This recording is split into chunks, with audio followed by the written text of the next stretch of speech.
Qualitative, quantitative approach to what is bothering artists. What are your main challenges? I'm an artist as well, so I relate to it. How can we break through all of them? Created a presentation, The Digital Music Divide, an analysis on the top concerns and behaviors shaping today's music landscape, sourced directly from musician and fan communities online. What those concerns were, I went on Reddit, YouTube, Quora, and some other sites, some of the influencers online, see what they're talking about, see if it all adds up and if it's relevant to what we have to do here today. Got music challenges, financial instability. Most artists are concerned that they're not going to be able to make money in the music industry because there's no money in the music industry. That's crazy. If there was no money in the music industry, then people wouldn't be in it at all. It's simply not true. A dominant theme in frustration, streaming royalties, making a sustainable career. Low streaming payouts, that's a concern, because Spotify pays what, 0.00003 cents on the penny. So you're like, how can I live on not even a penny? And you have high production costs. Sometimes you don't, because you can make an album in your room now in your closet. Sounds amazing. But for the most part, you're still going to have to come out the pocket for something. Barrier of entry is low, but marketing, high. You may have to spend a lot of time even to get what you made sing. And that's fighting through a lot of a saturated market with everybody trying to get their music heard. Lack of financial support, how to invest in their project and how to back their great ideas. They do have programs that help people like musicians and creators with paying bills and funding projects. You have to look for them. I'll give you an example. Music Cares is one of the #1 organizations in the music industry that actually cares about musicians and will cover dire straits, meaning if you're behind on rent or about to be kicked out of your place, or you broke your instrument and you need to get it repaired or get a new one, they cover that for musicians if you provide the proof that that's real. So you send them your 3-day notice. You send them pictures of your broken instrument and why you need a new one. You send them a history of you performing, a lot of flyers and commercially released music like on iTunes or Spotify, whatever, to show that you're just an actual artist. They compensate you for around $5,000 for the average artist or whatever your situation is. Because if you go to their website, musiccares.com, they have all of the requirements and all kinds of situations they're able to help artists with. And some of it's mental health, rent, doctor bills, things like that. So there are programs out there, and that's one of them, that could help artists pay the things that they need to pay for. So that's good. Another thing here you see on the chart on the bottom is inconsistent gig income. Now it's very interesting because that can be subjective. Live performances can't be bootlegged. That's why it's so valuable. And that's why artists are very nervous when it comes to, am I going to be able to perform live and sell merch and connect with an audience and build a platform like that with supporters? How are they going to follow me? How are they going to know that I exist if I can't perform live? You can perform live. You can make a stage out of anything. Got to be innovative. I moved out here for the moment to Tacoma. They have this thing called Porch Fest. And Porch Fest is people provide porches for musicians to perform on all over the neighborhoods. It's crazy. 2 days out of the year, I walk around all these neighborhoods and it's like people standing over here, 50 people standing over there, maybe another 100 over there, 300 bands. So you're going to do about 300 porches, north and south. And people are just walking around in the street, having fun, having a good time, and everybody's performing. It's amazing. Can be done. I've seen it. Live gigs can be negotiated. Live is whatever you make it to be. Porch Fest, Tacoma Porch Fest, that's what it was called. So I don't know if you can have that in Los Angeles. You might get shot. Perform on somebody's porch could be it for you. I'm joking, I think. There was a band in Texas, if you watch Ari's Take, a show for independent artists as well, interviews cool people also to give good ideas on how artists can break through, because you have to break in the industry because they don't want you in it. He was talking to this one group of artists. They're kind of emo, and what they did is infiltrated backyards. They just played in people's backyards. It may sound messy. It doesn't sound sexy. Hey, I'm going to perform this weekend in the backyard, Tom's house, and then we're going to Brenda's next week. Yeah. If you're building your audience, it's not how the audience is built. It's that the building is taking place. If the music is good enough and the artist is being the artist that they say they are, fans are just going to follow. That's just how it works. Consistency is the key. So if you're performing in that backyard every week, then it's probably going to be a thing. And people are probably going to want to see what's going on in that yard. It's possible because it's being done. It's just not being talked about. Looking at the success stories of artists on 3 levels. Number 1, artists that are local that have more buzz than you do, because that shows they're doing something right. You gotta figure out what that is. Is it posting every day? Is it doing local events every day, building with local promoters, so on and so forth? What is it? That's number one.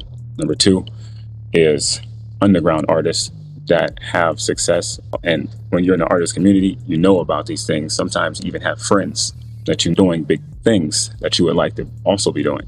So you're looking around and you're looking at artists that are executing on the things that you would like to do most of the time in your career. Number three, the commercial artists with commercial success that have a obvious success in the way that you would also like to have that. Hear about in the headlines, and we're like, we want to be like that. Do you? To analyze that.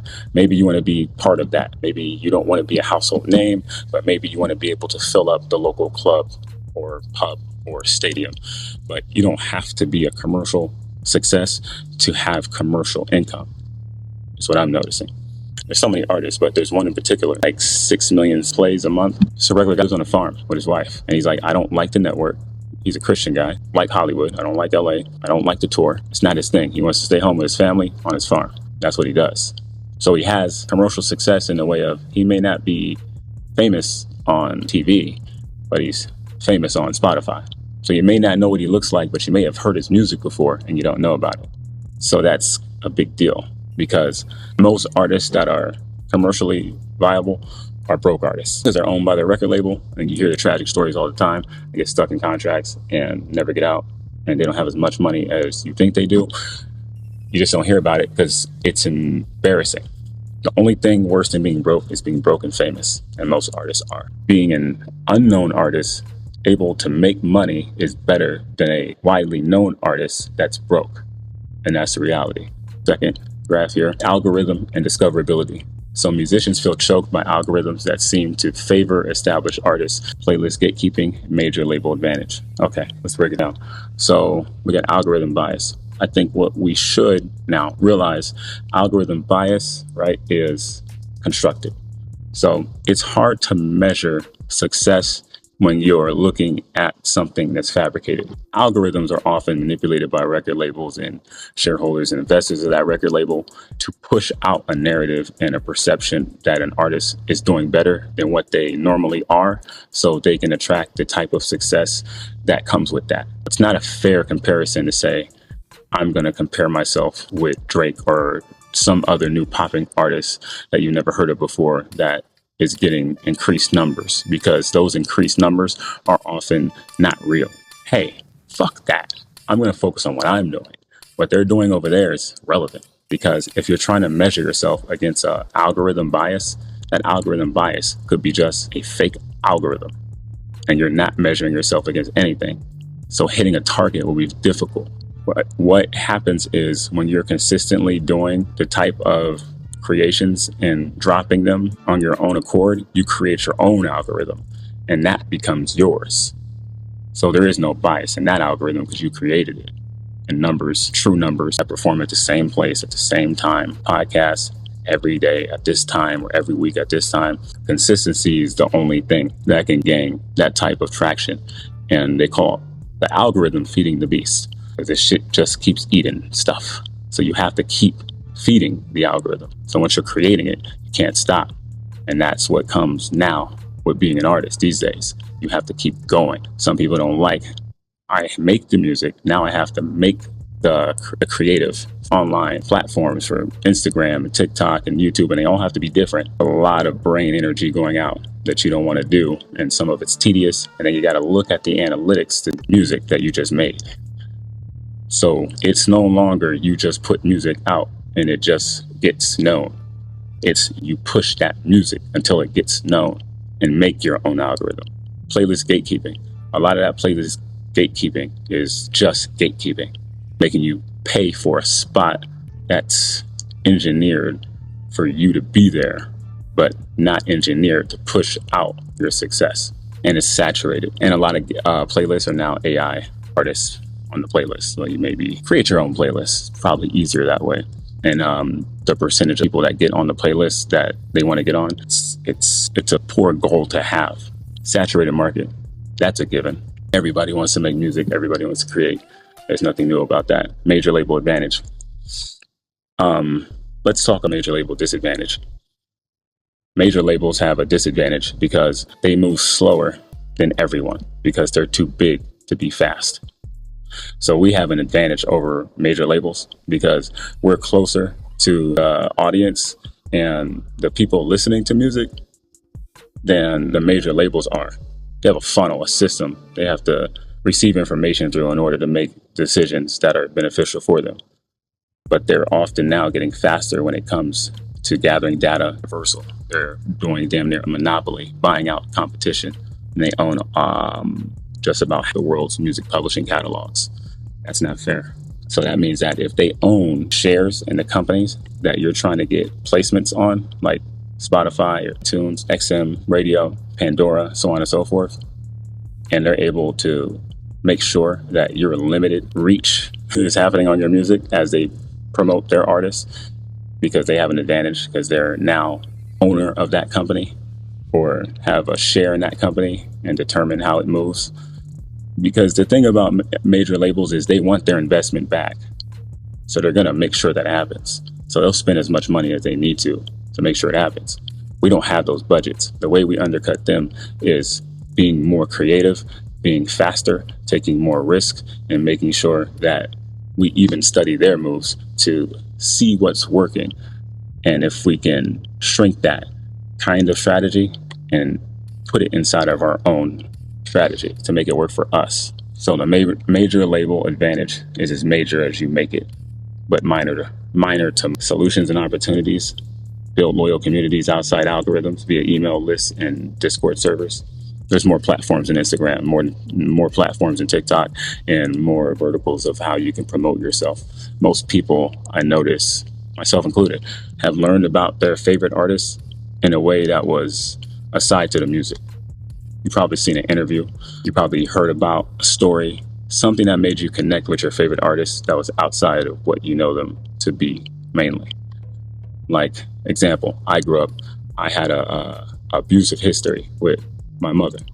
And Eminem at that time was the only person that was talking about this stuff. Now, we don't compare tragedies, but my torment was probably a bit more extensive. To hear something like that come out of somebody's mouth on a record makes you feel a type of way. They get it. People want to relate to you. And if they don't know how to relate to you, then they're not going to. And the best way to get them to relate to you is telling your story. You can't tell somebody else's story because it won't stick after a while. You have to tell your own, and people gravitate to you based on that. Use cross-platform promotion to create a cohesive fan journey and target niche communities. I know that sounds like mumbo jumbo because we're artists and we don't care about that stuff, but it matters. So cross-promotion is collaborating with another artist that makes similar music or maybe even different genres of music than you do, and seeing how that can work and borrowing from each other's fan base. See, a lot of artists don't like to do that because it's a very ego-driven field that we're in. And music is like how you look, how cool you're perceived to be, and who likes you, and how to keep them there with you. I know artists that like other artists that they've worked with, but will never repost something they did because they think that their audience will gravitate towards them and like them better. And they're afraid of losing market share to that. But that's crazy because there's enough market for everyone to participate in. And that's how normally groups work. Groups are good because every person in the group tells a different story that the other member doesn't. And every member then has the benefit to get a brand new audience. And that comes with every member combining every audience that they have, and it becomes a bigger type of success. Because you'll have somebody buy a record, say you like G Unit, right? And maybe you like Lloyd Banks over 50. You'll buy a record and you'll listen to the other group members until you get to Lloyd Banks, because that's your favorite. But you have to listen and rock with the other members in order to get to them because you're a group. Like, that's just my favorite artist. But I'll buy their CDs because I like him. And the group's okay because the style and vibe is there, but I relate to them the most. Or they relate to 50 the most, or Tony Yayo the most. Wu-Tang. They're legendary. I don't know if they're for the kids like they say, but it seems like they're for hip-hop. Who made it out of Wu-Tang? Method Man, Ghostface, Raekwon. The group is bigger than the SWAT team. They basically had the cream of the crop rise to the top. People picked who their favorite was, but the group benefited as a whole. So they had a lot of members. It came out at good timing, so it worked out for them. I go by Element, and I have a background holistic therapy and massage, and have a ambitious curiosity with science. Thinking, what if I collaborated with like meditations and I incorporated different types of music, hip hop art, but incorporated sounds of environments and the elements themselves in the music, provided an atmosphere where people come to shows based on the frequency of those sounds, activated certain lights on the parallel of that. A whole different type of experience that was musically holistic in its essence. It's a cognitive type of healing that takes place. I think there's something to it. You can do something like collaborate with a company that sells cupcakes, a song about being sweet. Remember when 50 came out with Candy Shop? What if he collaborated with Seeds Candy? You can make a commercial yourself, go down to the company, whoever you want to work with, and say, hey, I made my song matches what you're doing here at this shop. Push this out with my name on it. Every time somebody buys a candy, there's a card with a QR code on it. Maybe they get a discount if they download my album. Well, there's like all kinds of opportunities. Library tour, intimate setting where you only invite like 20 to people and perform in a library because you do a lot of unique stuff beneficial for that. That's kind of cool. Okay, here's one. A good friend of mine, her name is Princess Fortier. That's her real name. UCLA graduated and she was going to be a neurologist. She had headaches. Now, when she started singing, the headaches would go away. I think that's kind of cool. She could do something when it comes to healing, going to different types sound baths, going to different types of spiritual ceremonies, incorporating your stories selves. And we're in an age of where people don't really care about the superstar. They care about how do you make your super good music. They want to see what you were doing when you made the music video. They want to see what you were wearing when you wrote that favorite song. They want to damn near have the experience with the artist as they make the music, being the mystique kind of artist that used to have to be seen nowadays and as role models in addition to entertainers. But not every entertainer or music artist is flexible enough to be able to comment on the important things that make your life run. So maybe you're a good artist, but you're not a good politician. That wouldn't be fair to compare. We're not in the days of like needed to be a priest in antiquity and you had to be a doctor, a prophet, a father, and a sheep herder. We just don't have the same standards and requirements anymore. Pick and choose what you want to be, what you stand for, what you represent, what you say, what you won't say. That's all up to you. Solutions and opportunities. So let's see here. We got the relentless pressure to be a creator on multiple platforms leads to burnout. Hell yeah, it does. Any feeling their success hinges more on marketing than music. It's interesting because creating marketing plans takes as much creative energy as making the creative music. I have the ability to apply the creative aspects, what I do, to marketing aspects because I look at it as exactly the same. There's no difference in my brain. I can write a sales script like I can write a 16-bar verse. People call me and they're like, you ever stop? I'm like, no. Taking a break from writing is me reading a book about neurolinguistic programming or how AI works. I just like it. And I incorporate everything I learn ever into music so I can make it all rhyme. That's what it is. I like making creative stuff. Now, keeping updated with the creative stuff, I was looking at how I was editing videos and my shit's looking like 2017-ish. On my creative zones, whether it's marketing or writing or whatever, and black out the world. When I look up, I'm like, oh, shit moves fast in digital world. Having that learning curve there, it's kind of annoying. But it's part of the barriers of entry to being successful as a creative. If you're a music artist, you're an entrepreneur. There's no difference between being a small business owner, selling cupcakes or selling clothes, accessories, vape pens, furniture. You made the music, but it doesn't stop there. You got to promote it in an efficient way. It's effective to your standard, and you have to set that, push it, and execute. It's a business. What's more challenging about it is it's intangible. Can't see it. It's music that you took out of your head that's invisible. You put it on Pro Tools or on BandLab. You recorded your music. Now it's WAV files, mixed and mastered it, and now you're distributing it for people to hear. It came out of your head. And most people have to be primed to like your voice before they're familiar with it enough to fall in love with it. It's like I heard them one time, 99% of the time. It wasn't like I heard them 2 times. I heard them 3. No, they heard them probably maybe about 6 to 7 before they grew an immense liking to them. And then somewhere along the line, as they got to know the personality of the artist through the music interviews, fell in love with them. Now it requires a different type of work to get the success that you want. but the success is still there. But are you willing to do it? Let's continue. Listener observations and opportunities. Nostalgia and emotion connection. YouTube comments, you've probably seen this. Listeners express deep personal connections to the songs and a strong sense of nostalgia, often stating music was better back then. Who's watching in 2025? Something like 17 years made. Making music trending topics is a failure in progress. Making music for the moment and the most valuable moments is the success. Because every piece of music you hear are all associated with times in your life that affected you the most. That's why people are saying, who's still watching in 2025? And nostalgia, deeper meaning of being locked into a past. And that's real for people. Music takes them back to those moments they often enjoyed the most or felt the most heard. And it keeps them there. Music is pretty much time traveling mentally. That pays. Solutions and opportunities foster emotional resonance by sharing the personal stories behind your music. Music is often a soundtrack to people's lives. That shouldn't be hard to do.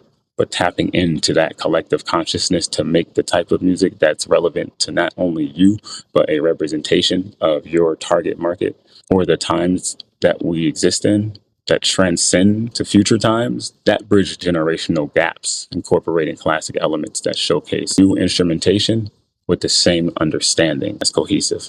Solutions and opportunities. So let's see. Engage with international fans. Consider collaborations. We talked about that earlier already. That's still good. That reminds me, I did a collab with my friend from the UK and follow up on that because she dropped her song.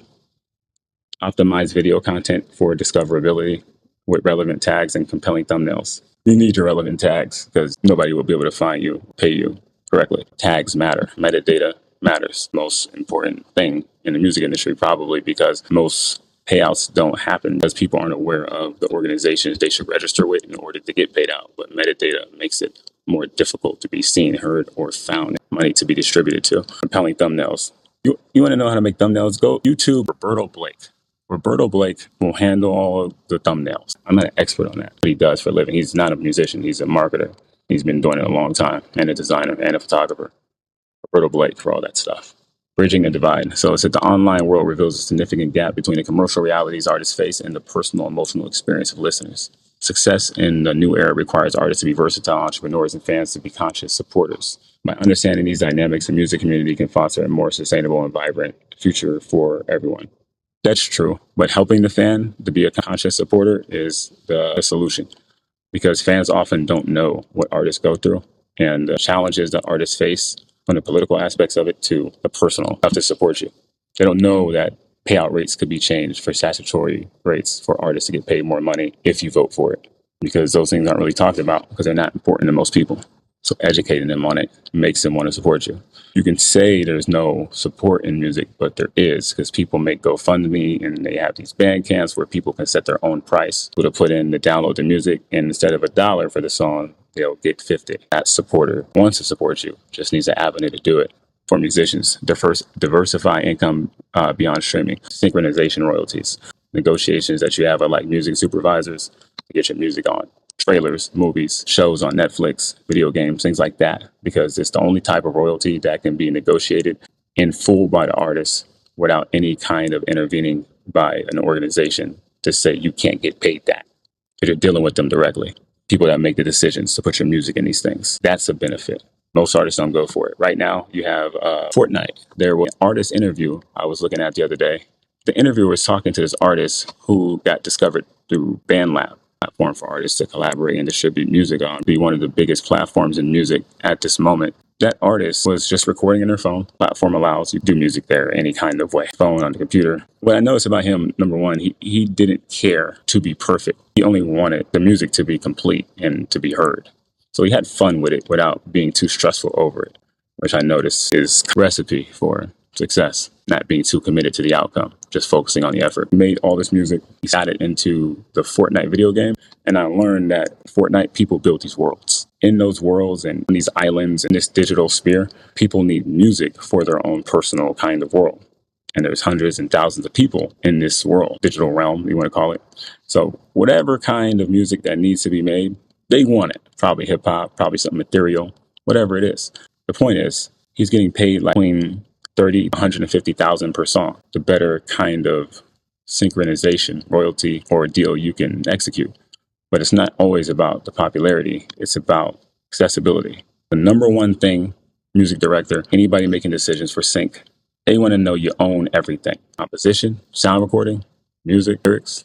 They want to know that's ready to go. You got the instrumental, acapella, full song, everything. Stems, because they want to maybe arrange that however they want. So if you make quality music, probably get synchronization if you push for it, because it's not a saturated market like how it is with everything else. That's what Timbaland's doing. Controversy with Timbaland taking artist music and making AI music out of it and putting his name on it. He's doing that mainly for Fortnite. His artist Tata, supposed to be a big thing there. It's his move. That's his play. The bigger artists that we look up to sometimes, they step on independent artists to get to where they need to go. So they're looking at what we do, maximize on the nuances of the special attributes of it, packaging it up and selling it better than we can, because they have a bigger name, but not the energy. But you can still do it. How? Go to the company that puts the music in Fortnite. Sometimes you got to be somebody that can get you in the door. How can you get around that?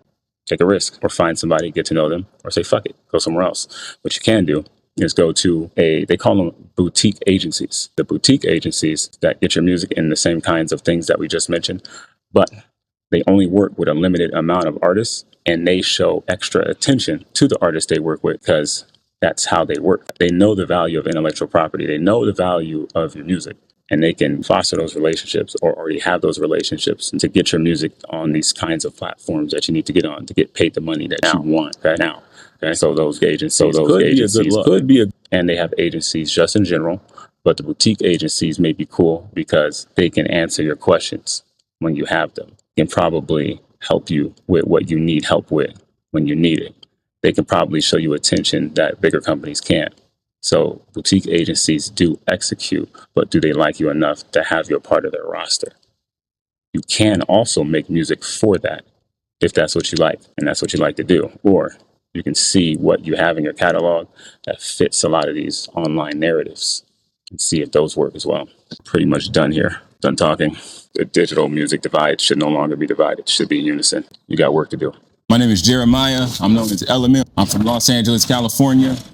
I'm a great in history inside the pages of rhythm. If you're hearing this, you're already on the inside.